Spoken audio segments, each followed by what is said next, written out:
How's it going, everyone? Welcome to IQ Talk. We're live from the Sense Studios, and I am here with Dallas Rushing, the founder and CEO of Karma.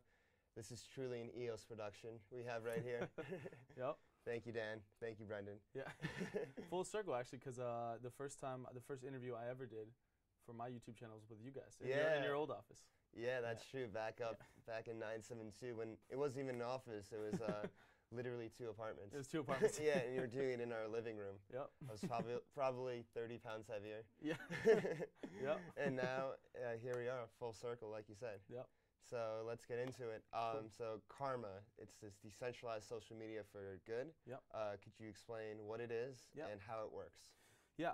So initially the idea for Karma started with how do we create incentive for people to do good in the world and receive incentive for doing so. Clearly, with us, I think a social network made a lot of sense for that, right? And the ability to, capture that content and share that with people and receive upvotes to then receive karma for that. Since then, karma sort of blossomed into, into other types of things. People do post, more general type of content, but all of it, and even if you take a look at the comments on photos and posts, people are just really cool and positive, and it's a sort of a refreshing experience on social networks. So it's not all just like kind of selfies, handing stuff out to people on the streets. People do stuff in a really cool, creative way, and then also just share normal daily life social media type of stuff. But we have people all over the world using it right now that are receiving rewards for doing it and having a good time. Yeah, no, I actually downloaded Karma this weekend when I knew that I was going to interview you, just to kind of get a sense of the app. Yep. And it does remind me of like an Instagram, but kind of like an Instagram mixed with Steemit, mixed with like Facebook. But instead of people, I think you make a good point there. Instead of people posting selfies about themselves, they more post selfies about their actions. Like I saw somebody on there from Nigeria was giving away these Karma cards to kids to get vouchers for food. Yep. Could you explain like a little bit of more people in the community doing projects like that? Dude, I'm glad you mentioned. That's like one of my favorite use cases for Karma that I've seen somebody do. So that is that Imjo or is that Toju? I can't remember exactly which account was the one you're talking about. There's a few people doing something similar. So what the one I believe you're talking about, he created these cards, and he's going out in Nigeria, and he negotiated a deal with a food bank who gets donations of food, and then barbershops. And he said, hey, there's a lot of homeless kids on the street who need haircuts, who need food. If I give them these cards to come in and we can ensure that they're, kind of just one kid getting one meal, can they come in and get a free meal from you, or can they get a haircut if they need it? So this guy every single day goes out and hands out these cards to people on the street. And I think there's, any given day, 30 to 40 people he's getting fed or cleaned up with a nice haircut. And then posting that, getting likes on his posts and earning pretty good rewards for what he's doing for that. And a country like Nigeria, I think we talked about this at your house, minimum wage is $36, $38 a month. Yeah. So we have people in Karma, from over there, they're making, some of them 10, 15 bucks a day or more. Yeah, depending on what they do. Yeah. So how does the minting for Karma work? Because I know like the minting for Everpedia works in a certain manner where like IQ is minted every 30 minutes. So how does it work for Karma? Yeah, so it's once a day. So every single day there is, this first year is max inflation at 5% just to sort of benefit early adopters, people coming on. But after that it'll be then tied to how many daily posts happen per day. But it should, even with a decent amount of usage, be sort of around 5%. Yeah. And I think that it is a sustainable number and a lot of reasons for the way that our tokenomics are set up. So every single day, right now, about 1.3 million karmas created, and then that flows to people as rewards. So right now people can earn rewards when they receive likes, when they have their karma powered up, and which gives them a stronger vote or influence over where the karma goes when they stake the karma. Exactly, and voting rewards. So if you have a minimum amount of karma staked and you're actively voting, upvoting, downvoting things, helping to sort of curate the content on the platform, rewards get allocated to people. So the more active you are, the more rewarded you are on the platform. So that's something we've gone back and forth. Currently, right now, it actually is sort of a binary thing. You're either eligible for it that day or you're not. And if you are, everyone splits it evenly. Oh, okay. Instead of incentivizing sort of robot farm trolls to just like keep doing it. So you if you become eligible for it, you could like 10 times more things than me that day, but we share that part of the reward. We get the same amount. Oh, okay. So it's split between everyone on that day. Yeah, for just the voting rewards. Everything else is based on stake weight and what you have. Oh, voting one. Okay, I understand. Yeah. And so where'd you get the inspiration for Karma? Because I know you've been living Colombia for like over a year. Yeah, a year and a half. Yeah. So the idea was actually out there. I would say that the inspiration came from a couple places. One, I mean, it's hard to not say. A big part of it was from looking at a project like Steam It and listening to people like Dan Larimer. You know, Dan always talks about, and I've heard Brendan as well talk about, the idea of sort of like these self-funding applications where you can program in certain kind of rules into a smart contract, creates, you know, tokens that become available for the day, and then people want to have an influence over where those go. And that idea really excited me. But then being in Colombia, man, I was in my apartment with my co-founder Matt and looking out kind of over at our view, and there's tall apartment buildings to the left, and then sort of everybody down in the city, and then there's the, not favelas, but kind of the barrios, they call it in Colombia, and really I looked over there and I was like, okay, what could we do that could lift those people, give them a tool or an app to mess with that can lift them out of that, and also create incentive for people over here to get out of their daily comfortable life and go over there and help out, and kind of came up on the idea for Karma, and then just went kind of, I mean, I wouldn't get into the whole story of kind of how it started, but yeah, then went crazy on designing it and putting the team together and starting to build it. So what's that experience been like, building it from the ground up? Because you've been mostly self-funded, maybe a few funds here and there, but really just mostly ground up, just hustling and grinding. Totally, man. And I think very few people probably, I mean, partly my fault for not telling it everywhere, but most people I think don't know the story. Yeah, it's been totally that, where it's all been self-funded. One thing that wasn't was we worked with EOS Cafe when we did the airdrop, because RAM was quite expensive. Yeah. EOS Cafe really liked and supported Karma, and they put up the RAM to help us do the airdrop, which was awesome. So shout out to those guys and Syed. But yeah, the whole way, man, it's been that. I mean, it went from idea to making designs to literally putting a message in EOS Jobs on Telegram saying, hey, I'm looking for people to work on a cool project, to, you know, 40 devs hitting me up, to doing 40 dev interviews the next day, going one by one by one by one, finding people and then seeing if the vision made sense, if they liked the idea, and then being able to point at the designs and be like, can you make that? And I think that helped out a lot, to get people to sort of come on and take a chance. So everybody was paid with Karma along the way, the developers, lawyer, everybody. And so it's all been self-funded up to this point. We've hardly spent a ton of money and didn't raise any. So, you know, obviously I mentioned that's something we are looking for at this point, because it could make sense to sort of expand. You established that foundation, so you're ready to get that funding now. But this idea of can a project be done like that, where there is no funding and you just do an airdrop, and that creates a market cap, and then you get a community around that. Like, not too many projects have done that. But that I can think you've done it so far. So far, right?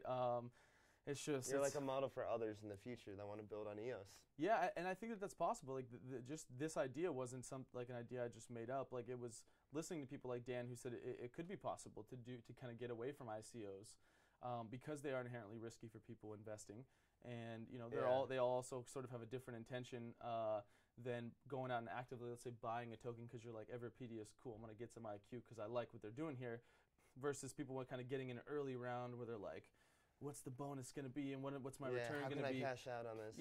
And that's what you see. And they don't really want anything to do with the project. They're just looking. They just want a nice, quick return. So what we're with both our projects, like Everpedia and Karma, we're looking for ways for people to participate, whether it's through IQ or through Karma. Yep. And that's like the main kind of reason behind the airdrops. Yeah. And it's no secret why all the charts look the same for all these tokens that did ICOs, where they go like this, and then they fall off and they die super hard, and then some of them survive and get new life again, and some of them never do, because it's that same thing. People get in, oh my God, you got the FOMO, I didn't get in the ICO, yada yada, people sell out, and then now the real demand kicks in, which is kind of where all of us are when we started, which is, do we actually have a community? Do people actually like value what we're doing with the project and what the token What are your thoughts on this like recent pump we've had right now? Because Bitcoin went from just like around 4K, and now it's like up to, it just bolted up to over 5K. EOS bolted up from like 350. Now it's 560 last time I checked. I think someone or a few someones with a lot of money are moving in and acquiring a heavy position. Something we were talking about. Kyle, who's off camera, you guys can't see him right now. We were talking about this. You look at CNBC. There's a direct correlation between when they say crypto's good and price falling, versus when they say things are bad and prices going up. And the reason they do that, in my opinion, is because I think that the people who own those networks or people who have the ear for sort of the kind of content that goes out, they have to do that to disguise their buying volume. So you have to create FOMO that crypto sucks and it's all going to be an apocalypse, so that you can have all these people selling aggressively, so you can then kind of put hundreds of millions of dollars in without people really noticing. It disguises your volume. I think that's something in the media, especially like mainstream traditional outlets like CNBC and other ones, have really failed at. Is their coverage of crypto. It's just been so misleading, and so if anything, it's been dumbing down people and been very miseducating, rather than it's all about like, okay, what can get impressions or. Well, the day NBC did How to Buy Ripple, a segment was the all-time high Ripple was, and it's never been there again. So think about that. They're doing an active push to millions of people, showing you how to buy this thing, at the same time that whoever is funding that is actively dumping it to disguise that dumping. And then once those people buy in, there's no more buyers, and then the market goes. Could you imagine if they did that for traditional stocks? And that wouldn't be allowed. I don't think that would be allowed. I mean, I think in the like outlandish, like publicly no care for people seeing it way that they're doing it, it still happens for stocks in some ways. I think it's just a good advice for anything. It's like, do the opposite of what everybody's doing. Or just do your own research. Do your own research, everyone. Actually, not investment advice. Do your own research. Oh, I forgot to mention that. Not saying it's a good time to buy or sell crypto right now. Totally up to you. Honestly, with my experience with trading, it's like, I would rather just like be building projects than be spending my time trading, because every time I trade, I feel like I know what I'm doing, and then the market just completely like takes me for a ride. I'm just like, why did I even waste my time? So I don't even want to like start with trading anymore. I'd rather just like put my time building in stuff that I believe in, and then just waiting for like the rewards to be reaped. Totally, and the payoff is much better, right? I mean, obviously in the short term, it feels better, much more fulfilling. Yeah, and you actually make something in the world someone can go use, right? Like how cool is it when you meet somebody and you're not wearing your Everpedia shirt, or you are, and they're like, "What do you do?" And you're like, "Oh, I work on Everpedia," and they're like, "What is that?" And you're like, "Well, Google our site." The coolest is when they can actually do it. The coolest is when people do know what it is and they see a shirt, and that's happened to me a few times. I've been to different events and they do recognize Everpedia, and like you can see like it kind of light up in their eyes. It's like, "Oh, you're at Everpedia," and they kind of have a picture and can appreciate what you're doing, and I'm sure like you've seen it with Karma as well. Totally, and even in like very small occasions with my YouTube channel, like in Vegas, a random guy was like, "I'm a subscriber," and I was like, "This is the craziest thing ever!" Like you never expect it, and it's fun like when there was nothing, and then you were like, "Well, let's make something," and then there's a thing. And then now people know that thing like that. It's super. That's one of the most like rewarding things I think of building projects. I think that's what everything comes down to, like in a very basic sense. It's like everything starts out as an idea, like a picture, whether it's a YouTube channel or a crypto project, and then you just do it. Just straight up, you just do it. It just takes will. Well, and that's like the whole like overnight success. People look at stuff. It's like if people saw like your guys' apartment where you worked out of before, compare with your office now, they would be like, well, that's totally different. They don't see those steps. Or like with, again, Karma, I think we still, in my opinion, have a long way to go for where I'm going to deem it like plant our flag, like we've succeeded. But like, if you look at our first mock-ups and where we are now, you'd be like, well, that app looks terrible. But you have to start something, and then you start to be able to chip away at it. You know, if you don't have a block, like to start chipping away at and making a sculpture of you, like you're never going to have a sculpture. You got to start with like some ugly, larger thing to chip away at, and slowly chisel it to perfection. And it's a constant process. So if let's say like Brendan and all these like EOS VCs are watching right now, how would you pitch Karma to them to get investment? So I think, I mean, from what I've learned in a lot of conversations with VCs, and this is something in full transparency, I'm new at. I've never raised money for a project. Everything I've ever done's been self-funded or with no funding, and you just make it work. I think one of the biggest things VCs look for is people. And more important than your idea, they want to invest in good people, because they know even if this idea doesn't work, I've got money in the hands of a person who's capable or going to problem solve. And I think for us, like when you look at it, I mean, how many projects can people look across the space that have gone from an idea to actually having a token that people not only hold but use, that has a market cap, that actually has like a usable, workable app that's in the App Store to download right now, so go download it. It's on, go download it, App Store, Google Play. I saw that it's number 6 on dApp radar for most used EOS dApps, and that's higher than bunch of other dApps that exist today. Yeah, and I think even if you look across that board, right, we're still so early, right? Obviously, these boards will look completely different in a year. But yeah, I mean, you look at the first two, and they're just candy boxes, right? They're really just faucets to go get free tokens. So, you know, they're dApps, but they're not, like, in some ways. And then a couple gambling ones, and then Karma. Yeah. And so I think, yeah, for them watching, it's like, if we could build all this without money, what could we do with some funds that could make things happen quicker? And the goal really for us, I think, is we want to bring on more intelligent people. You can never have too many smart, talented people on the team. We want to bring more developers to make some of these future ideas that we want to do a reality faster, like building out our ads platform, building out some games and other things we want to add into Karma. So, what's the future of Karma? Yeah, so the future, right, the near future right now is rolling out version 2. We wanted to get the Facebook onboarding up so people can sign up for Facebook, make an account. That's in. The next biggest push, like I said, is version 2. So there'll be a whole new UI update, which will be really cool. Give the whole app a nice revamp, sort of like something you guys are doing with Everpedia, I think, soon. Coming soon. Coming soon.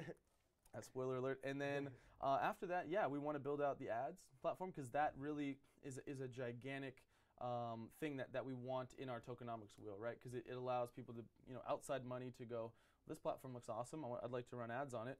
Let me either buy ad space or buy Karma to then get impressions, and then I'm going to run my ads, and then those tokens get burnt, hence de facto then benefiting token holders. So building out that. But then we want to add games onto Karma with some really cool mechanics, some very fun, addicting games where people are kind of going after a jackpot, and they can pay Karma for another life. And some of that's burnt, some of that makes the jackpot bigger. Yeah, that's really smart to add games to your platform. That kind of reminds me of how Facebook had games on. I remember I would play like Farmville and all that 10 years ago and stuff, and that's kind of like the same thing. Yep, 100%. And I think so for Karma, I mean, like, we don't want to ever stray far away from the main goal, which is it's a social network. It's a place where people are going to go to keep up with what their friends are doing, or people around the world see what they're doing, and much different than normal social networks. You're not just giving a like. They're earning something from that like, which is a cooler experience. That's the core. But we want it to be a total ecosystem in itself. Like we mentioned, it's a place people are going to go to find games. People are going to go to find live events to go to. People are going to be able to maybe look on the map on their phone and go, well, who accepts Karma around here? And then go spend it somewhere, or shop in the e-commerce store. So there's a lot of things we want to build on, but I think they're all complementary to adding more utility for the token, and just making the app a thing people are going to want to check that adds value in their life a little more often. What I see with Karma and what I see with Everpedia and all these consumer dApps that are coming out, the main thing with them is that you get rewarded for your contributions to the platform. Like on popular social media networks today, like Twitter, Instagram, or whatever, you're posting all this content, you're giving away all this data, and you're not being rewarded for it. Well, when you edit Everpedia, like if you make a good contribution and the community votes on it and it's approved, you get rewarded for it. And if the Karma community deems an act that you did as positive and good and they upvote it, then you get rewarded for it. And I think that's something really revolutionary. Totally. I mean, it's like liquid democracy and crowdsourcing all mixed in one, right? Where people can, and you have the accountability of blockchain, right? Where in Karma, someone posts something that's awesome, gets a ton of likes, but then we end up finding out that someone stole that, or they cheated, or they took that post from someone else. It's on the chain forever. Like, you got to be careful what, people are watching. So that leads to my other question. Like, you're gonna, like, with every platform, like, you're gonna have to deal with these like issues and problems like copying and stealing and whatnot. Like, what's your policy for that, and how will Karma fight against that, or in a kind of a way, like, what are you guys gonna do about all that? I think it is a fine line with some of that, right? Because it's like, for example, if someone posts a meme, there's not a meme directory that has the ownership of all memes and their creation date and then giving credit. So it's inevitable that there will be some things posted that are reposted, for lack of a better, instead of saying stealing, they're reposted. So it's inevitable some of that's going to happen. But yeah, I mean, I think it is just a reality for any app that wants to be in the App Store or Google Play. There's certain rules you have to comply with. Generally, the rule is if something is reported as abusive or malicious, it's got to be gone in 24 hours or less. And if something's like clearly stolen, like if you make an account and your name's Drake and you post all of his photos and you act like you're him, like, you can't do that. We want to ensure that there are real people on there. But the difference is, and I think some people don't understand this. I think some people look at a decentralized social network or these platforms and say, if I can be removed, it doesn't mean it's decentralized. It's like, no, it doesn't mean there's not going to be rules to any of these things. It just means that like when a decision's made, you can see who made it, why it was made, and it's all there publicly. Like Twitter, you can't see when they block you why that happened. There's no directory to see it that they publicly show to everybody that I'm aware of. But it's about just having decisions be transparent. So if we make a mistake, we can get them right. And then everybody knows what's what. Like the problem with a lot of these other existing systems, like you said, is there's not a lot of incentive for people. Like they've kind of just done the bare minimum. They're like, we give you a free platform to post, but we keep all your data and all your money. And there's not. The only draw with these platforms is that everyone's on them. Like, is the network is just network effect. The network effect is huge, Mm-hmm. and also like the time that people have been on them. Like I've been on Facebook for 10 years, and I've like met all these people, and like I can contact them whenever I want. All these people I met all over the world. So it's like very hard for someone like me to like get off that platform and just like. So it's gonna be interesting to see like how like people when the migration, because I feel like people are fed up with Facebook and Twitter. I mean, it came out this week that Facebook was hiding like password data or something on Amazon servers. And it was just like wide open. Well, I think the thing is like how long are people gonna take it? Well, the thing is people are gonna take it for a while longer, for sure. I think when people look at this stuff, when people look at this stuff though, they think about it like, when's this singular event going to happen? Like they think of mass adoption like it's a Tuesday. Like it's not a day. It's a process over time. And it's like karma can't make you stop using Facebook, but it can make you use Facebook less because you have a limited time in your day. So any time spent on karma is less time spent on Facebook. So it's like, I think it's going to gradually keep happening where you may spend 12 minutes on karma a day now, but in 6 months you may spend 20 minutes a day and you spend 20 minutes less on Facebook. And you start to just kind of, subtly bring people over because it's impossible. To be able to go on Instagram, know you can search, almost anybody, and they're going to have it. That's something that you can't just uproot overnight. So it's a slow progress moving people over. But it is offering something that they don't offer, which is tokenized rewards to earn on the platform and really tying in that value back to people and being fully transparent about what data points are used and are you okay with that? And here's why, and having everything be transparent and open. I think that's what people want at the end of the day. Definitely. In a lot of ways, So what are your thoughts on the current state of EOS and development on the blockchain and the platform right now? I think EOS is obviously, when you look across the board, what are our options to build on? EOS is clearly the best option. And it's not even close, right? When you look, what are our other options? Like Ethereum, Karma could not work on it. You'd have to be paying. With our number of transactions, we'd like between us and users, we'd be spending $3,000 to $4,000 a day on fees to run the app, which is just on fees. Doesn't count server costs. Doesn't count all the other things. Like $30,000, $40,000 a month. Or $3,000 to $4,000 a day. That'd be like $90,000 a month. It's insane. Or like Tron, there's still fees, right? And so like when you look across all these other, there's really not other options, right? I think EOS is amazing in a lot of ways, right? I think anybody in crypto who's used it, they get it once they use it. They're like, oh, you mean the money's already there? And I'm not waiting for 30 of 30 confirmations. Like, this is a lot better. I still think there's some flaws with EOS. Obviously, many things like CPU usage has gotten 600% better in the last few months, which you don't see those kind of leaps on other platforms, which is great. But RAM is a problem. It just is right now for account creation. Like, don't get me wrong, I can take the optimist side and make the argument here and be like, no, it's good because then there's always costs, user acquisition costs, but it's like at the end of the day, if we're being real, like that should be a cost that's either much lower or non-existent, and it's something everyone's dealing with, I think, right now across the board. The RAM has been throttled, I think, for both our platforms today. And it's just, if you look at people trade it. And like you look in some of the RAM Telegram groups, people like RAM to the moon. It's like RAM's not a token. But some people are trading it like it's a token because it was very volatile at one point, and where there's volatility will bring liquidity, and people want to trade that. And I don't know. Again, like on something like that, I don't want to default to the smarter person in the room, but I'd like to think that it's done that way on purpose for a reason. And RAM, like anything's a resource, but it's like. The biggest example is like the price of EOS you mentioned a few minutes ago just shot up, right? However much, what is it, 30, 40, no, how much was that, 50% or whatever in like a day or two?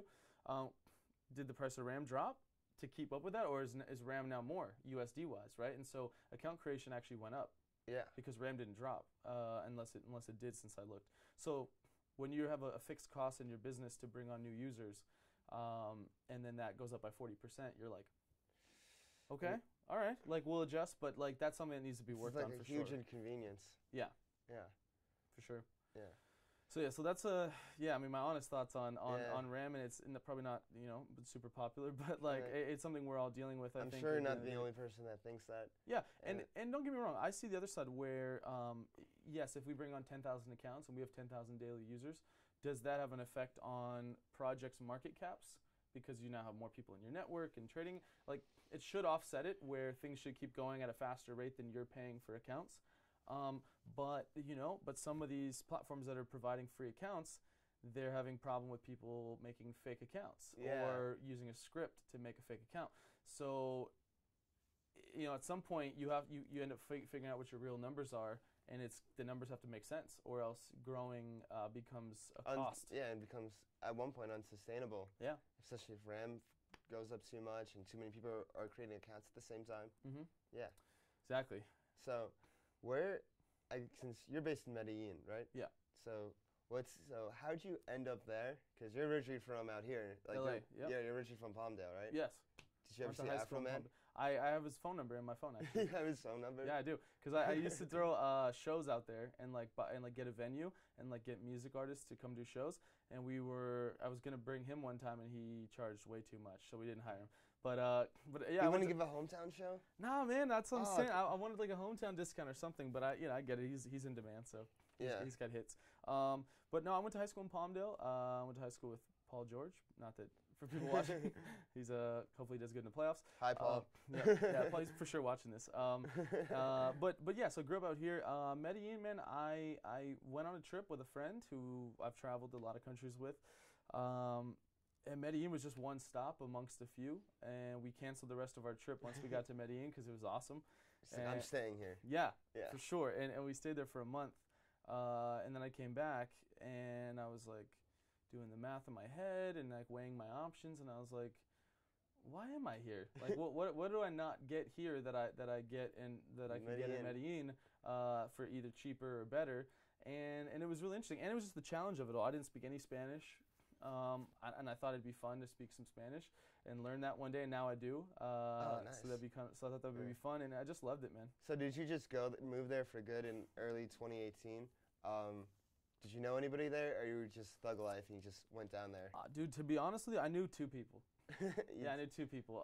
One guy who ended up leaving shortly after. He lives in Florida. He's a friend of mine, Angelo. Yeah. And then my co-founder on Karma, Matt. Matt is from Canada. And him and I met at a crypto meetup in Medellín, and a bunch of Bitcoin maximalists hanging out there who know nothing about EOS and beyond. Yeah, we hung there, and then ended up getting an apartment, and then started working on all this stuff. Yeah, no, I've heard so many things about Medellín. I have had two friends. One of them, actually, my roommate just came back last night from Medellín after living there for a month and a half, and it sounds awesome, honestly. Like, I just got back from Brazil, and it sounds very similar to that. Just, like, the people and the lifestyle, like, how friendly everyone is, and just, like, the culture and, like, the affordability and everything. It's so cool. It's so cool, and it's just straight up really cool. Yeah, and it's very different. Like, obviously people speak Spanish, but Colombian culture is very different than Mexican culture or Venezuelan culture. Like, they're all very different in their own unique ways. Colombians don't like spicy food at all. They're some of the most well-dressed people I've ever seen. Like, they dress like Europeans. Yeah. Like, they're all like killing it. Especially where I live in like a kind of a business area. And yeah, the weather's fantastic. And I just dig it, man. The culture is just great. Everyone's just very happy to be there. They enjoy life. Happy to be here. Yeah, and just happy to be here. And yeah. And if you don't speak Spanish, they have like unlimited patience for people, which is crazy. You don't normally see that in countries where you don't speak. The natural they probably language. Appreciate the effort. Yeah, like a lot of them are like, they're just like, why are you here? Like, I would love to do anything to go where you're from. Like, they can't, some of them are just shocked like you would make the decision to come where they are versus them wanting the opposite. Because since they grew up there, it's like that's all they know and that's all they're used to, so it's nothing special. But to us who come from abroad and see this very vibrant culture, it's like, wow, this is amazing. 100%. But I'm sure if they like come here, they're like, wow, this is amazing. Yep. Yeah. So what kind of challenges, like you've been living there for a year, so what kind of challenges have you faced just like living daily, day to day in Colombia? I mean, one of the first ones was the language barrier, right? I mean, I was really limited in who I could talk to. I had like, some of my American Canadian friends. Yeah. And then I met like a girl in the beginning that spoke English for a little bit, which was like crazy to find. But a it was rare gem. A rare gem. Yeah. So it was the challenge of just communication with people. Beyond that, I mean, I'm pretty simple, man. Like I keep it pretty simple. Like in my daily routine, like I wake up, I get coffee. There's a Starbucks right by me. There's an Al Alma, which is great coffee in Colombia. The gym's right there. Like there's great restaurants within about 5-10 minutes. So my routine, like I pretty much stay within about 15-20 minutes of where, I mean, it's probably kind of boring for people watching, but yeah, just kind of kick it in there. And then we had such a cool view at our apartment. I would just work from home a lot of times. We were like, why? Yeah, you were showing me that view. Unreal. It was see the whole city, crazy. See all the mountains in the background. Yeah. Such a beautiful backdrop, honestly. Yeah, something I was watching the other day just to, because I, like other people, like to do research to confirm my biases. So I was looking at, I think it was Ray Dalio. You know who he is? Sounds familiar. He's a futurist, right? He wrote Abundance in those books. Okay, so anywho. Oh wait. Oh, Ray Kurzweil. Yeah, sorry, not Ray Dalio. There you go. My bad. Ray Dalio is the investment guru. Yeah. Yeah, we can edit this part out. No, I'm kidding. So Ray Kurzweil was saying that he will not since he had any success in his life, he won't stay in a place that doesn't have a view. He said because he has done all this research on himself, and he said it does something for his mental state. Being sort of removed, like it gives you like almost like a way to step out of your own life and kind of observe from the outside of the city around you, and makes you think about things more on like a macro level when you look kind of high up. And I feel that like my newer place right now, the view is okay, but my last place, it was just super inspiring every day, like seeing kind of the whole city in like a snapshot like that. Yes, this is my city. Yeah. No, that's how I used to feel when I first moved to LA, and like you saw our old apartment in Westwood.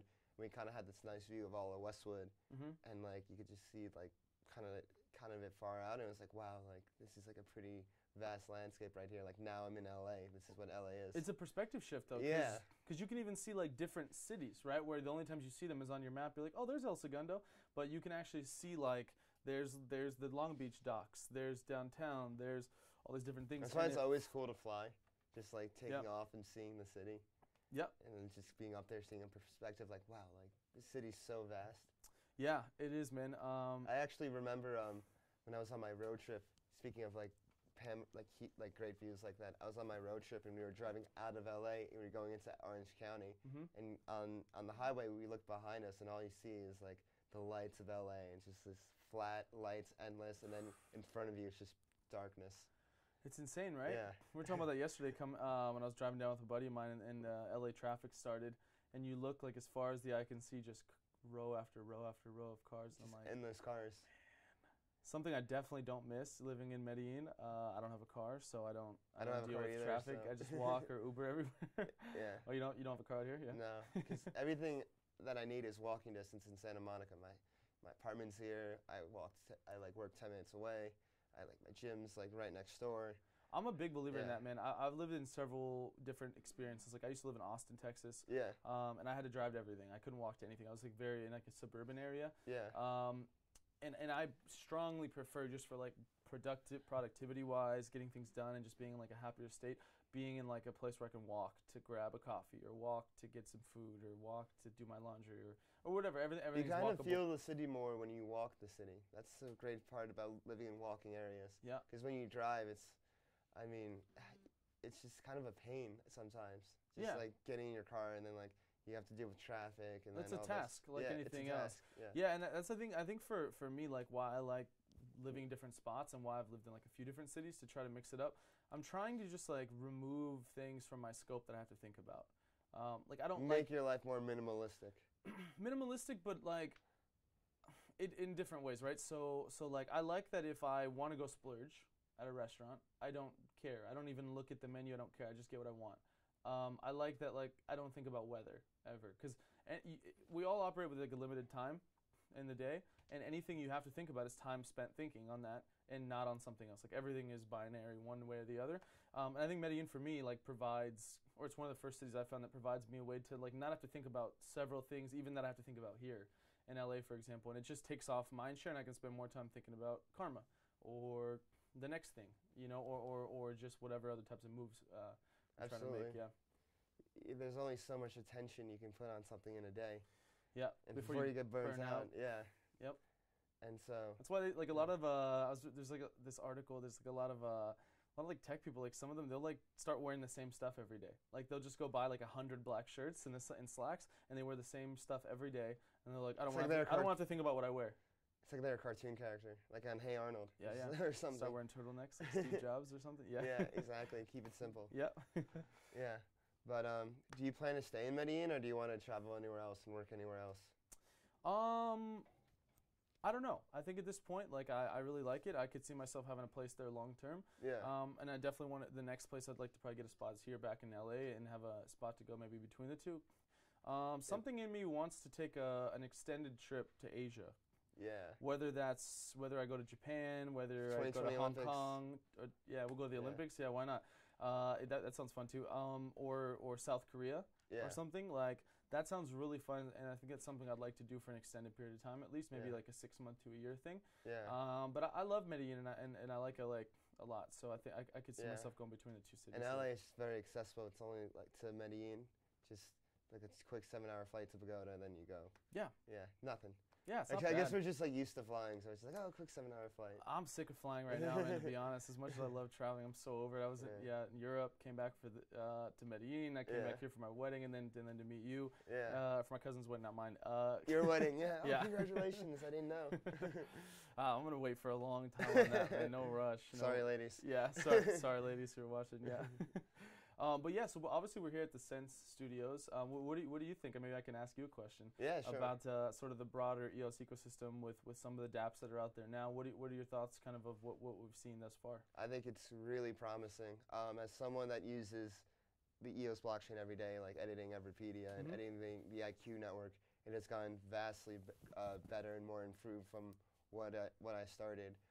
We're definitely still in like the early phases and stuff, but the fact that we can actually use it and I'm earning, it's kind of like it's cool that I'm using the blockchain, but like kind of the earning tokens is secondary to me because I'm trying to like build Everpedia, the platform as this like this greater like thing, and then like the tokens are secondary. But like just kind of seeing the tokens add up, and I saw how much I had, I'm just like, wow, are you serious? Like you see it add up over time. Well, it's real, right? Like I think this would be a cool thing to segue into if we have time. So for me, like the first time I used Steam, that was the first blockchain application that I used that I received tokens for doing something. And when you post and someone likes your post and you look and you're like, oh, there's money there. Like I don't think people are used to that. Well, they're not, but I think for anyone who does do it, and I've had a lot of feedback from Karma, people using this. It's kind of magic. Like when you magic download Karma, money. Yeah, literally. When you download Karma and you go, I'll take a chance and I'll post something, and then you're like, oh, I got a few likes, and you claim, and then and then tokens just show up. You're like, okay, something's going on here, and I think that's, some people may disagree with this, like blockchain people. This is something this guy and I were talking about today and in the last couple of days. And this is a personal thing for me. I think about a lot. Is struggling to find the balance between, let's make stuff that's technologically really cool, that all the techie people will go, oh my, that's so cool, you use IPFS, and then you guys use this to do this. And finding the balance with that of what's our real goal here? Like we just want people to use it, Well, exactly. And I think if we get too far away from what the masses want, you end up in a weird spot, and you can't figure out why people don't care about what you're doing, right? Yeah. Like if you look at like I think personally for me, I think blockchain was kind of in three. I think we're kind of in phase 3, where the first phase was very, very techie people who were just trying to sort of out tech each other and don't know how stupid the rest of us are, right? And that's why the first few things that were made were like, look at my Ether wallet, and then there you go, that exactly. So, and then the second phase was this ICO phase where you had all these really good marketers who don't know anything about the tech, and that's why they raised 15 million in 30 13 seconds. million, and they have nothing to use. It's not usable. There's no tool to use. There's freaking nothing. And then now's like the first phase where we have like sort of a mix. And I think it really requires a mix to do it, to get millions of users. Because everyone talks about mass adoption, but what does that mean? That means people who aren't using blockchain are going to start using it. And those they don't even want to think about it. Like, people don't think about the kind of like the internet layers that go into making their internet browsing experience. It's they don't care. Thing. Those, you know what those people don't care about? The word nodes. They don't care. No. And they're not going to care. And it doesn't matter. So, like, for all of us, right, it's like we should have those things. Like, I know that's like a random word to pick, but these technological things in the background that make the tech awesome, but we can't lose sight of what the average person wants. And you kind of said it yourself, like, as someone just using it, you're like, yeah, I'm using it, but it's super cool that, like, these tokens are showing up and the real values there. Like, that's all people care about. People want to use these apps that are, like, equal to or better than what they currently use, I think they want and then receive money for that. If anything, they should be 10 times better. They should be, but that's obviously hard to do when you're going up against giants with big budgets, right? So, but the thing is we have an opportunity where we could even be 90% as good. But if we have the tokenized reward aspect to it, that makes us twice as good, actually, because that's something Instagram doesn't offer. That's something Wikipedia doesn't offer. You know, so we could be equal to. Yeah, it depends on what the people want. If like the people care about the rewards or not. I feel like from how I view it and like how I kind of view adoption is like the actual I think the applications have to be better than like people would want to like prefer Everpedia over Wikipedia to change habits. They probably have to be better. Yeah, to like change habits and stuff. Totally. And there's like a lot of things that will go into that. But if just in general, like the alternative has to be better. The next evolution alternative has to be better than the platform, and then once people like get on that and like they get used to the tokens and that becomes just like kind of a part of their lives. Yeah. Once that's like removed, they're like, wait, like what happened to my rewards? Like that's something like way down a line in the future. But if that just becomes a part of like their daily just experience of using technology, then I think that would really hook them. I think so too. I mean, I think obviously the different problems or different projects have different problems. Yeah. Right? Like you guys face different hurdles or issues when trying to sort of compete or separate yourself from Wikipedia. I kind of view Everpedia as like a supplement to Wikipedia right now. Like I used to call us the up and coming wiki and culture, and we occupy this Goldilocks zone of content that is not notable enough for Wikipedia, but people still care about and searching for, and this is like kind of the space where Everpedia occupies. And I'm actually writing an article that's coming out in a few weeks about this. So you guys can get to read it more on Hacker Noon. Shout out to David Smoke. Thank you for letting me on that. Yeah. And so so that's where Everpedia exists. Yeah, but the thing is, it's like I think it's some of these companies, like these existing ones, like it's a risk for them to introduce a token and shake up their model where they have shareholders or they have owners who are making a ton of money. So it gives us sort of this we're at this weird time right now where like they're kind of leaving the door open for us to come in and compete. And like let's say Karma, right? If someone views Instagram as the next closest competitor, is Karma better than Instagram right now? No. Right? Like in some ways, right? Like there's certain things you can do on Instagram that you just can't do on Karma. Yeah. But we're trying to be better by being different. And like I said, even if it's you're just as a creating close your comparable, own lane, basically. Yeah, creating our own lane, and which is going to make it uncompetable, right? If you have your own lane, but adding in like the tokenized incentive, that I mean, unless money stops having value in society, that's going to be the biggest thing people care about. Yeah. Or they want it to be fun, and if it can be fun and you make money, you got millions of users. I think when you kind of see this future of automation happening, and Andrew Yang talks about that, like in his campaign, like the automation of jobs, like what are people going to do for work? Like, I think a lot of our dApps like that have token rewards are going to play a big part in the future economy. Yeah, or I think if not, something will be a model of these dApps we're making now that ends up funding it that way. Yeah. But there's got to be something. That UBI is an interesting topic. The UBI and the blockchain is definitely something that should be explored. Yeah, but I think, like everything, I think it should come with minimum contributions, right? There should be minimum levels of actions you have to do to contribute that add value to the overall network to sort of receive your UBI slice. When do you think a country will be on the blockchain? When you say on the blockchain, you mean just for voting, or you mean like straight up IoT, where like most things that go on in that country are all on the chain, and it's all this interchain communication of like street lights connect with voting chains and. I wasn't thinking about that, but I guess I was thinking like maybe like certain bureaucracies, like let's say UBI, the distribution of UBI, like I think that could be something that's possible. I think that's something we'll see in the next 3 years or less. Yeah. For sure. Oh, okay. I think so. Some form of that. Yeah. I think it'll probably start with voting. Yeah. Like I know there's been some rumors. Some people were saying that the next U.S. election is going to be on EOS, like the voting. That's what some rumor somebody was saying. Why the things in D.C. I don't know if there's any evidence to support that or not. I got to look a little more into it. Yeah. But it's inevitable. I mean, you look at countries like Malta and some of these really forward-thinking countries that are, and then like Liberland, like that one that they're trying to build out, the new country. So I think in the next 3 years or less, I think we'll definitely see like elections being on it, and then governments using it in that way. Yeah. I just hope it's used in the right way, because if you think about it, you know, like this, it could be used maybe in a wrong way, right? What if the government, certain people in certain governments say, we're going to put the citizen, it's the easiest way to track everything you do. Yeah. So it's okay if they're also tracked, but if it's just used to track us, it's a bummer. It should go a two-way street. Yeah. Yeah, that was like a very general question I asked, like when is the government going to be on the blockchain? It just kind of just appeared in my head. No, but I think it's fascinating, man. It's an interesting question to ask, because you have these DAOs, like decentralized autonomous organizations, like at some point, like that is going to be asked anyway. So, but anyway, what do you think about the just sort of I mean, this maybe could be a long topic, but the question of governance, right? Because like even on EOS, right? Like so to pass something, I know I'm gonna get the numbers wrong, but like you know you have to put up an initiative. It has to get at least whatever it is, 15% of the vote, but then you can't have X amount of no's versus yeses.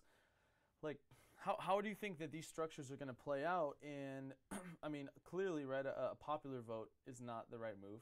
Right, no. Because that's manipulatable in so many ways. That's mob rule. Mob rule. Yeah. But it's how do you think that these models are going to either keep changing, or are they going to make people be unhappy and they want to fork?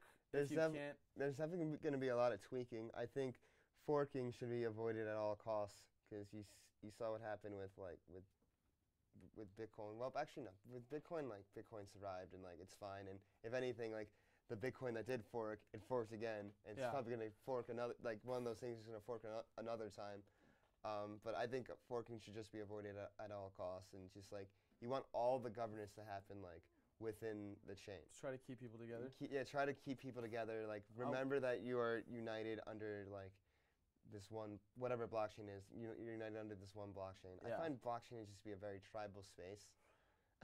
Super tribal. Well, it's like tribal mixed with money equals blockchain. I wish people were more open to other blockchains and kind of like learning about them, because like I don't know. I'm super pro EOS obviously, but I wish I kind of kept up to date more with Ethereum, seeing like what the developments are with Casper and Plasma and their layer 2 scaling are. What's all this talk about Tron, like how like they bought BitToken and like how they implementing that on their chain, and they have their own chain now. Yeah, and like what are they doing? Like what projects are being built on Tron? Like they're a huge project as well. So I kind of wish some weird things with all that, man. I agree. There is so much to keep up with, because each thing is sort of splintered off in its own community. All these different like teams. I think that for anybody watching, like probably the best advice that I think anybody could give on this is just look at the best tools that these projects have available that you can actually download and use, and then decide from there who's making actual moves and who's not. Because if like, I mean, I don't want to name any blockchains specifically, but there's one that is top 10, top 12 in CoinMarketCap that hasn't launched yet, that people still talk about as if it is the best thing out. And it's like, there's nothing you can find in the world, on the internet, anywhere, that is usable running on that now. So it's not part of the conversation. You know, when there's other chains like Tron, like EOS, that have workable things. Both live on EOS. Yeah. Everpedia. Karma. That's what I mean. And like, if that's how people I think should be measuring it, like, because it's not anything beyond that's not real. It's just it's a fugazi. It's fugazi. Yeah. Yeah. So where can people find you on social media and find you and find Karma? Yeah, YouTube. If people look on YouTube, I have the YouTube channel Dallas Rushing. Interviewed these guys. You guys can find me there. Twitter, I couldn't get the same name, so it's just Rushing Dallas on Twitter. Telegram, Dallas Rushing. Add me on Karma, Captain Karma. If you guys want to Captain follow Karma. me on there. You should have an alter ego on Karma called Houston Chilling. Houston Chilling? Or Rallis Dushing? Yeah, Rallis Dushing. Yeah, exactly. Switch it up. Yeah, but those two spots, or join the Karma Telegram group. Yeah. A lot of combos going down in there as well, and yeah, the best spots, I think. This is a great talk. Dallas, thank you so much. Of course. IQ Talk, like and subscribe. Thanks for watching.